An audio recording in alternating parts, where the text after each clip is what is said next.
Thank you for joining us today, and let's dive right into the topic today. We are basically talking about data sovereignty in the cloud. So maybe we can start with the enforcer in the panel, Joshua.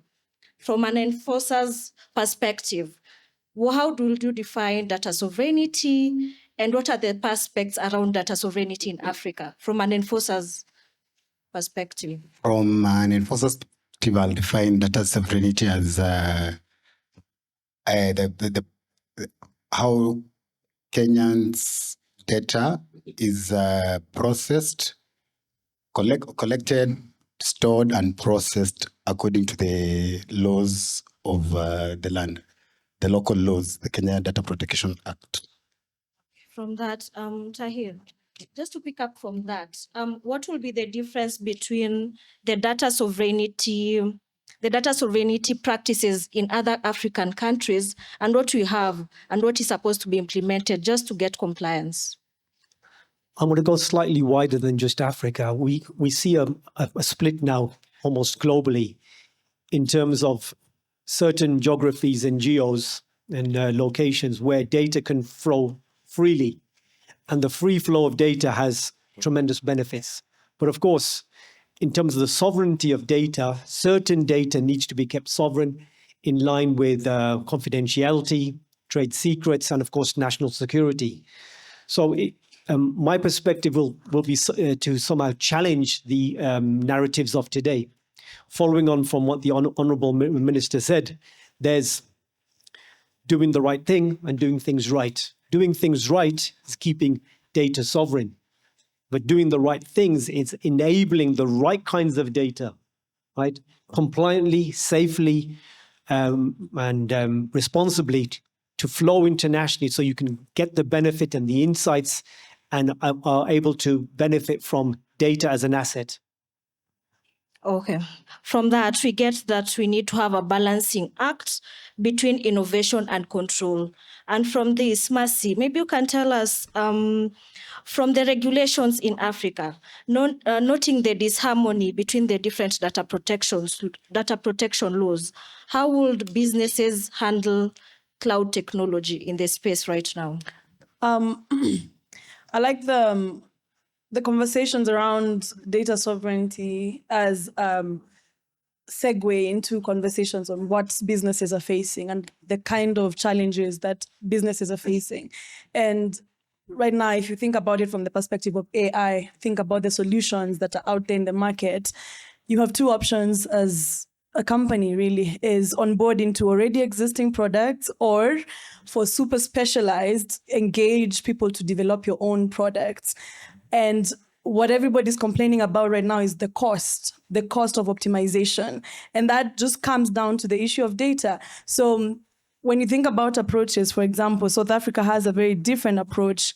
When you ask whose data is it, we go into the discussions around data colonization. In South Africa at the moment, there's a competition case ongoing against Meta because of this issue, right?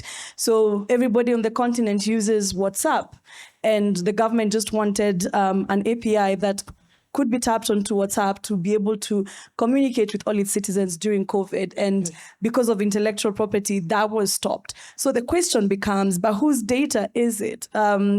How can't we access this data that you've collected from us for even benefits, not just from the government, but also from a business perspective? So when he talks about like the free flow of information, that for me is where this conversation needs to go. So our approach up to this point has been from a data protection perspective, and we fought long and hard for many years to even have legal systems for data protection. And the best ways to view them as enablers of business, enablers of movement of information. Instead, we're using them in the opposite direction, where elite data subjects are clamping down on that space because we view data as belonging to me, Mercy, or belonging to Tahir, individuality. But data is a public good because that is the age where we are and we need access to it. if we're going to be able to make it into the next conversation, if we're going to have African representation, like in the age of AI, even in cloud security, then it has to be that we have access, especially to the data that our people are producing. Thank you, Masim. Noting this fragmentation, which you've mentioned, and the need for data flow, Felix, where does this fit in cybersecurity? What could businesses do to be compliant? Okay, so the main intention of cybersecurity really is to maintain the CIA triad. So confidentiality, integrity, and availability of the data as well. So some of the empowerment that is being given to businesses and what they need to do, first of all, you have to minimize how much data you are actually collecting. And even after you've collected this, you also have to find ways of obfuscating this data. For example, the data that you need to use for analysis, it doesn't need to be real names of people and their real emails. You have to find a way of maybe masking it, making it appear different. And also there is cases of, data availability is also one of the key measures so companies also need to make sure that the data is always available. So you need to take care about denial of service of the data. If you need to segment and maybe put your critical data in certain segments of your network, which are not freely accessible by everyone, then you need to do that. From what you've said, we can pick up that security is clearly the cornerstone of sovereignty. So, Joshua, how do cloud providers address data sovereignty, the data sovereignty requirements at the moment? What are the aspects around it?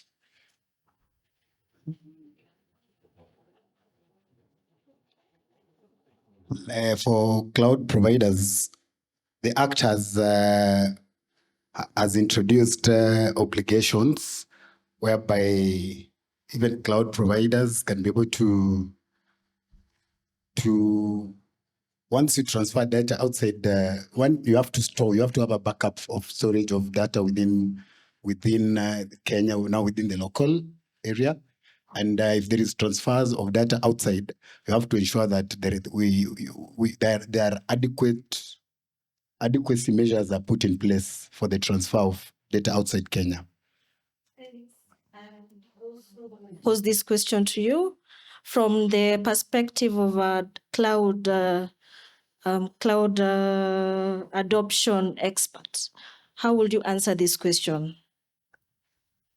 So I think in terms of adoption, first, there needs to be a solid use case business-wise for moving to the cloud. If you need the resiliency of the cloud, and you need to build good governance structures around we're adopting cloud. So what do we need to do around it?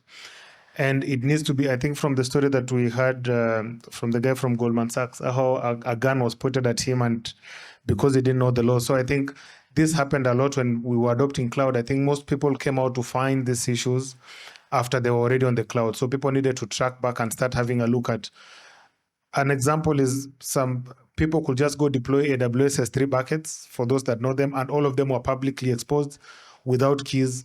So this adoption now, we need to start taking it slower. Are there services that organizations can do for themselves? Do they need to have a managed service for those organizations? Do you need to have it as infrastructure service? So it needs to be quite a journey in terms of adopting this cloud and making sure that you are, of course, maintaining as much control as possible to the data that you have yourself, because a lot of times on the cloud, there is responsibility matrix. And at all times, a cloud provider will be responsible for their own services. But bottom line is every customer, every business needs to be owner of their own data. Yeah, so it needs to be a process. Thank you, Felix. This brings us to the discussion of the practical implications for businesses. So, Richard, how can businesses leverage cloud technologies in compliance and basically in the cloud era? How can they? Thank you. So I think businesses, number one, can leverage the advantages of cloud technology by, first of all, embracing the fact that digital transformation is basically around survival. So digital transformation will be very hard if you don't embrace. So, sorry, I think I lost my thought process. But for any business to, first of all, get the benefits of cloud, you must be ready to migrate. You must set yourself to move to the cloud, and you must look at what is it within your business processes that can be migrated to the cloud. What is it within your day-to-day operations that can safely be moved onto the cloud and still operate without disruptions? And then from there, we have to make sure that before we move, again, we spoke about migrations in the morning and how you can carry a lot of that to the cloud. Before you move, you must first of all clean up. You must make sure that what you're moving is clean, what you're migrating is already cleaned up. And then you have to adopt things like secure by design kind of strategies these days, because most of the things are going AI, either consciously or unconsciously. Then you need to start also thinking around an AI first design. And these are some of the strategies and many more that businesses can look at as they go to the cloud so that they can get the maximum benefit that moving to cloud would bring for them.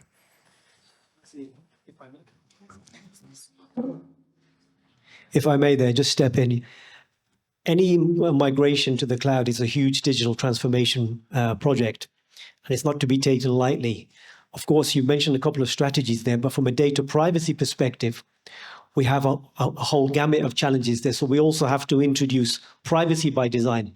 Everything that you've currently implemented in terms of your privacy program on-prem will need to be comprehensively reviewed as you migrate that data to the cloud. One of the main challenges of that is actually knowledge of your data. You know what you know, but you have unknown unknowns. So you have your unstructured data, your semi-structured data.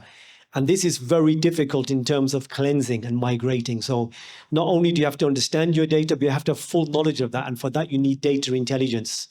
You need the discovery, you need the classification, the intelligence that will allow your data privacy teams and your security teams to understand the data first, then to apply the necessary controls as you migrate to cloud. And then very importantly, from the perspective of data privacy, ensuring that the right permissions and the access and the processes of that data are migrated in totality to the cloud itself.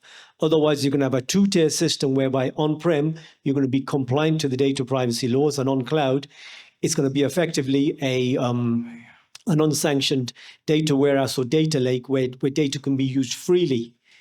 And there brings the challenges of knowing what data you can and can't use. And then you, moving forward, you have to implement strategies in terms of, okay, if the Office of Data Protection has a certain period for retention and deletions, how can you continue to utilize that data nationally and internationally, adopt privacy-enhancing technologies, use federated learning, differential privacy, synthetic data that will allow your data to be utilized while still remaining compliant to the national regulations and allow your organization to conduct business internationally. Earlier we talked about, you talked about Mercy, about AI. AI is nothing without data. And in the opening keynote, there was talk about bias. Now, I consult globally. You cannot have unbiased data sets if Africa is retaining their data. How can a pharmaceutical or life sciences company possibly do clinical trials utilizing data sets that are predominantly white males or females? They need our data. That's the only way you're going to remove bias and discrimination for use in these use cases.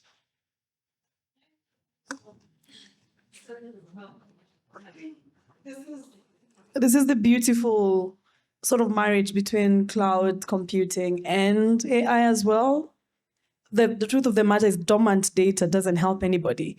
And whatever business you're in, you're really looking to leverage on the data you have. Even relying on a cloud solution the idea is not just to have a safe storage. I mean, if you wanted that, you could have just done it physically. The idea is to optimize what you have, and there's no other way to do it other than AI, so to speak. It's just too hectic to be able to figure it out manually, which I guess is going to put a lot of pressure on the Office of the ODPP to figure out what the law wants with us when this is what the business is calling for. Things like data retention will take a new meaning, right? While, yes, you cannot retain data for past when you need it, but perhaps you can anonymize it and then make use of it to where detention doesn't really catch you at that point. It's things like, yes, you cannot transfer data to countries that don't have a robust data protection regime, but then you're dealing with international providers and you don't choose the servers, right? So they choose the servers, they choose where your data is going to be stored, but you have to trust that they already subscribe to a very robust data protection regime and trust that. So what we're going to start seeing is really pressure to interpret the Data Protection Act and the existing laws in a way that actually promotes business. I 100% agree on the issue of how we have our data in silos. I always make the comment of government hospitals have a wealth of information that the world needs if we're going to be part of the conversation in the next technology, but it's not digitized. The lands office is the same. It was funny that the other day that the lands office at the registrars doesn't have access to even birth or death data, so they can't even do their due diligence very quickly. So that integration as well is going to become a very key part of the conversation. Thank you. Joshua, would you like to chime in on that as the enforcer? And As the Office of the Data Protection, it does provide guidance on it does provide guidance on compliance issues. So it is, and as we usually say, compliance is always it's a journey. So even businesses and organizations should always try and partner with the office so that they can be able to align themselves to different changes. Because technologically wise, we do things do change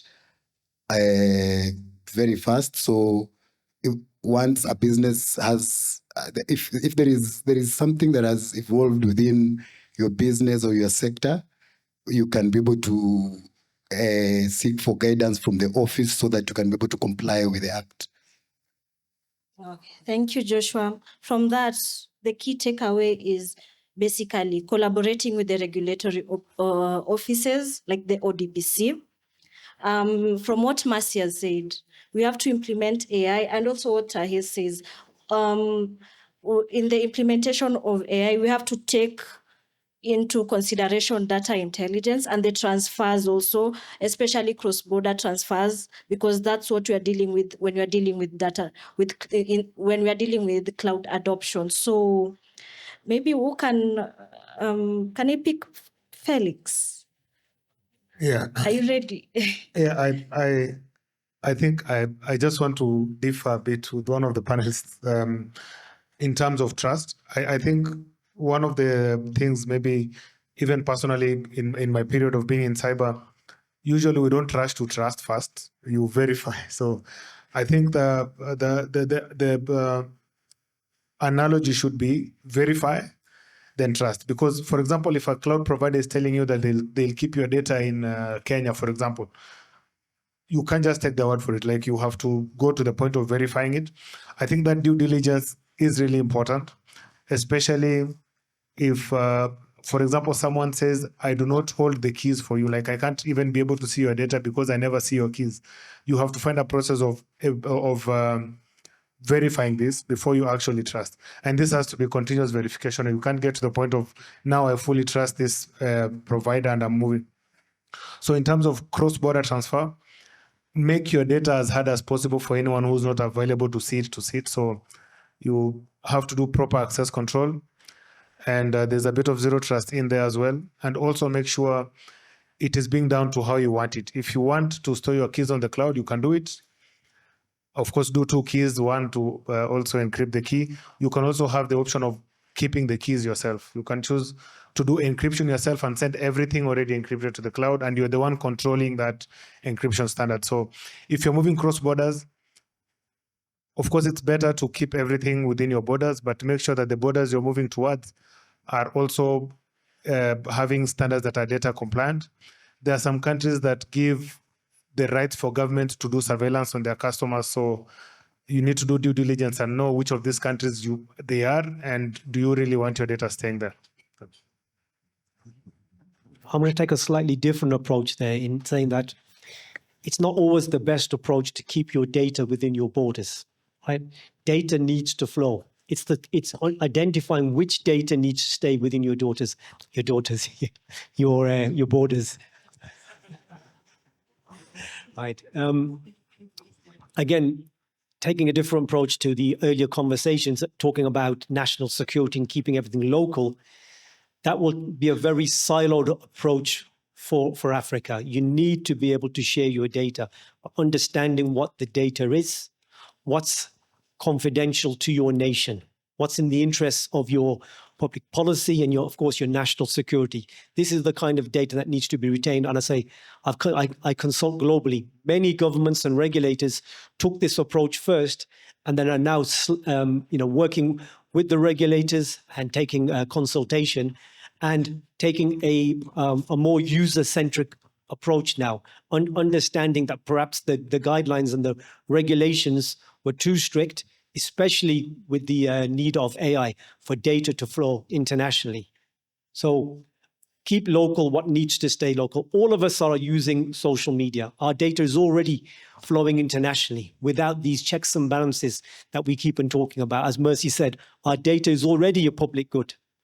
But retain what's confidential to you, take ownership for your data, and don't expect it to remain within the nation.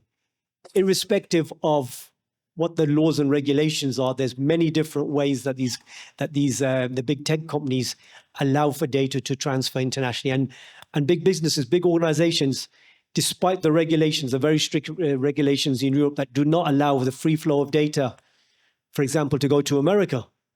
It's gone through the courts for almost 6 years now. Do you think businesses are stopped doing any kind of commerce with the US? Absolutely not. They're putting in place the right kinds of controls. As Joshua said, the appropriate technical and organizational measures, the transfer impact assessments, they're utilizing anonymization, pseudonymization. So understand what your data is, what your crown jewels are, your critical data elements, keep them within the locality, but everything else, look at solutions. It has to be innovation with compliance and security. Thank you, Tahir. So beyond compliance, Richard, how will businesses implement the different measures for ethical handling of data while using the cloud? Number one, the first thing is knowledge transfer. So you can have the best strategies, plans, but as long as you've not trained your people, then these will not be implemented.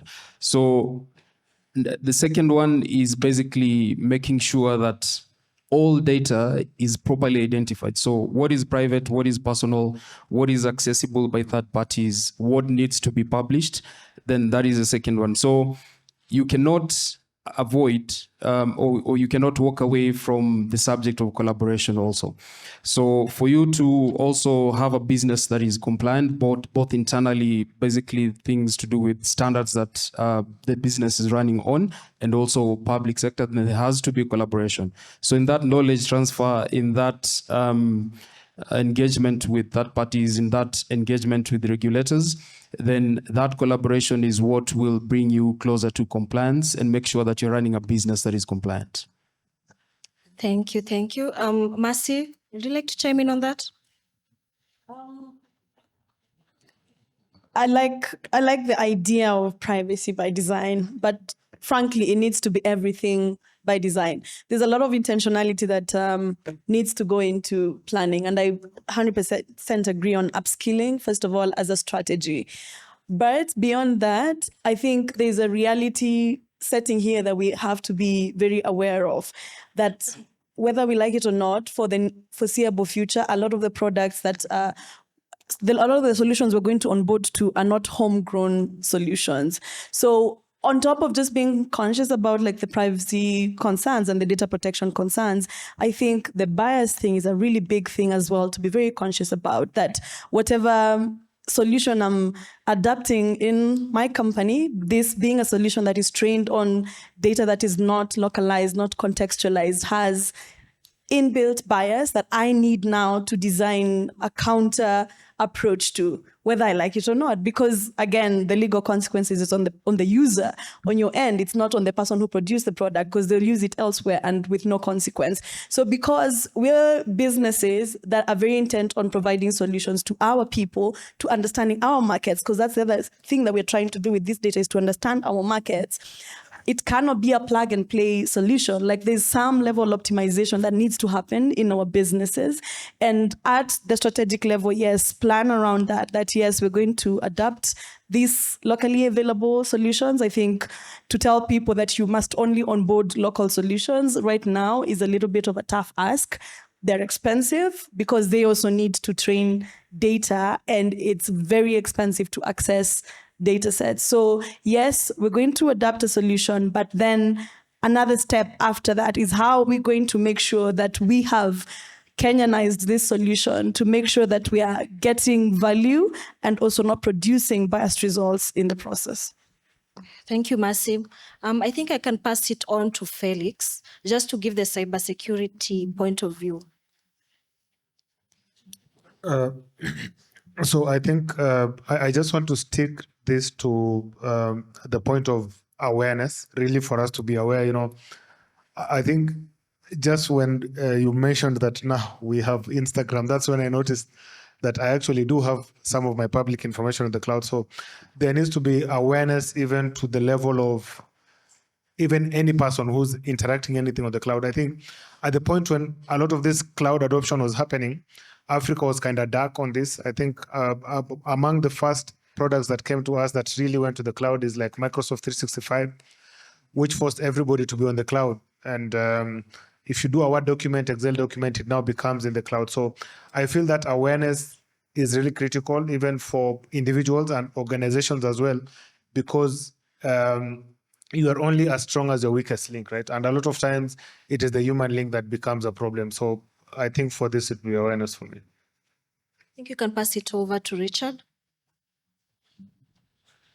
So again, for me, I really insist on being aware, and data is either owned or disputed. So you must be aware of what you own. You're responsible for your data. As long as the data can identify you either as a corporate citizen or a natural person, then it becomes your responsibility.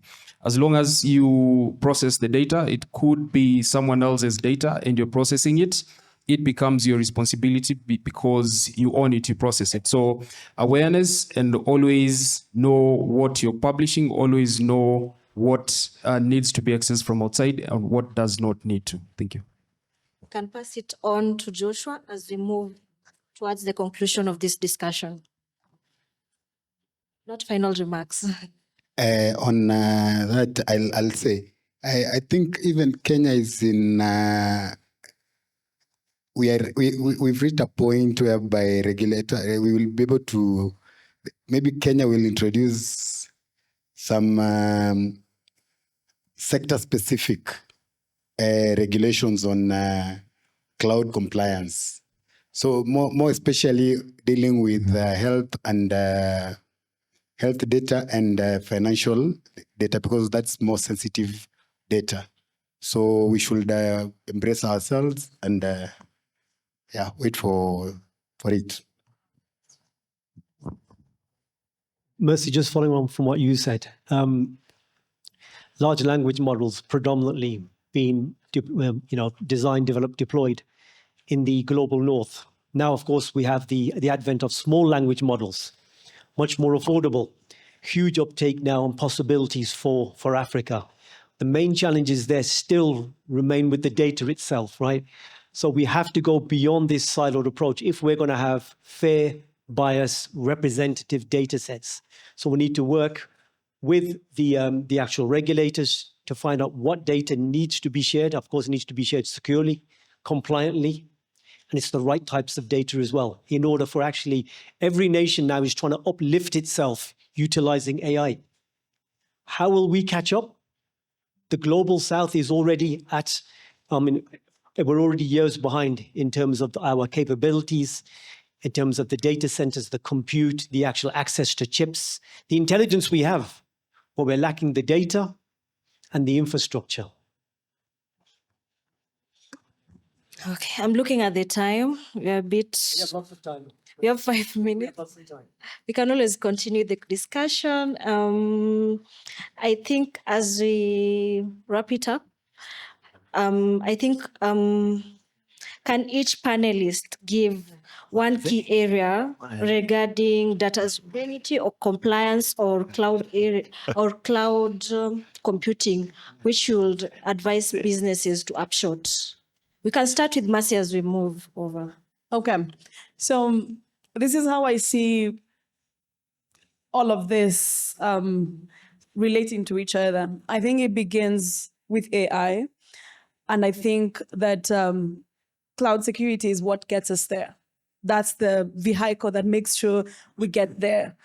But being a vehicle, first of all, we need to make sure that, yes, we're safe in this bus as we head to our destination. But then what next after that? Which then means we have to pay attention to the data conversation. I think that's how they interrelate. They're not distinct topics. They're very, very connected, and you cannot pay attention to one and say, oh, yes, everybody's onboarding to, cybersecurity solutions and we're good, without paying attention to the other end, because it will be very small-minded. So then the conversation on data sovereignty, data colonization comes in. So my parting shot is this.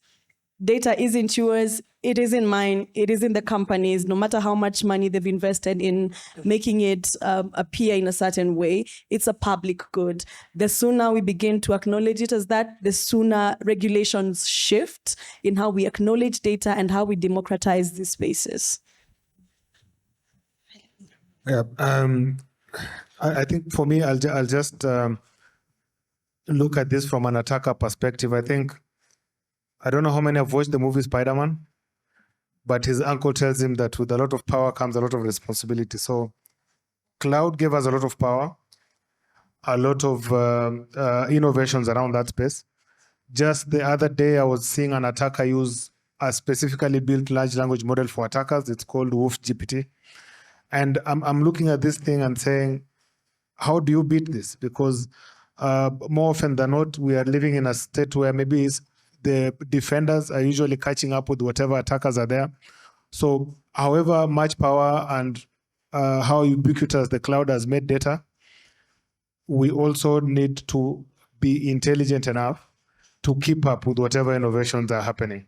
And I just wanted to take this from a purely cyber attacker perspective, and how do you defend against that? So yeah, thanks. So I would say something that's a bit controversial. I think confidentiality in this day and age is only grammatic. You're on social media, your number is somewhere, you've left your number somewhere with a get man because they had to record it, you didn't say why. So confidentiality is really not a real thing today. So first of all, you must accept that fact that your personal data exists where you don't know. Your personal data exists with people that you don't know.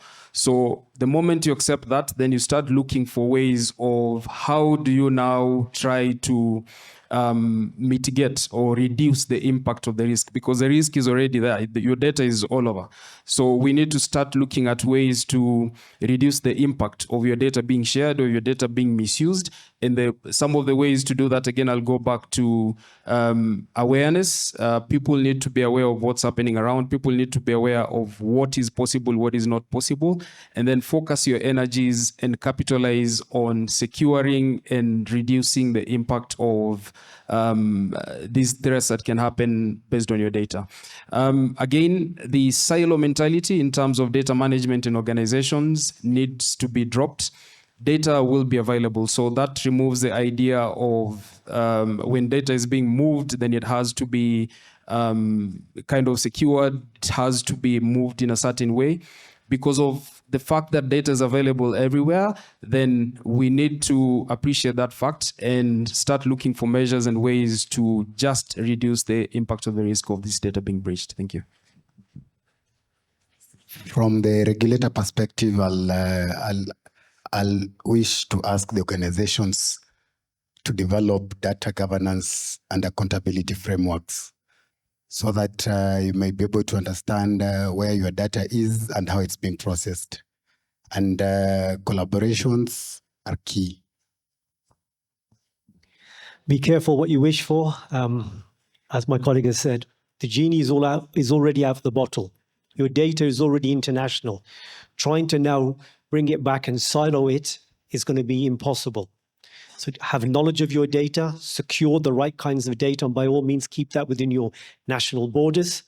But we have to innovate in order to lift up the nation and to lift up Africa. And that requires the free flow of data, the right types of data to be ethically aligned so that we can move up in a compliant, responsible manner. Okay, we are going to wrap it up. So 3 words which you can take away from this discussion: compliance, knowledge, and security. That's what you can take from this. And thank you for having us. Thank you for the panelists for sharing the insightful bits. And we'll continue this conversation offline, and I wish you the best. Oh, wait. God bless you.